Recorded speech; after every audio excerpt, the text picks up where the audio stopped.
ndakushedza seshamwari uyo uri shamwari ndati titaurira kuno kunze inini zvino kundichishungurudza mumwoyo pamusoro paamai vangu nekanhu aka amai musamboti nyararai ndindakushedza shamwari yangu nyika yese iri kuona nyika yese iri kutaura amai ava muna mati munhu akapfeka bhachi iwe unoenda kuchechi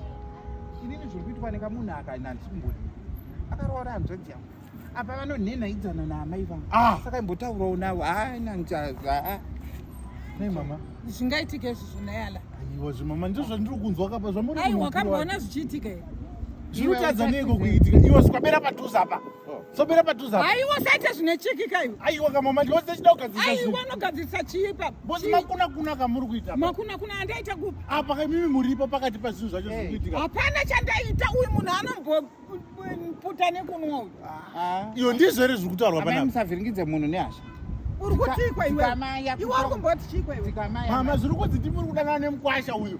iwe taura zvaunoziva iwe ndotaura zvandiri kuziva ndatitaura zvaunoziva mama ndoditi akomana batai kama mama wacho kana akomana munondikwadzisa kana akomana chibata izvo hatisi kumbobata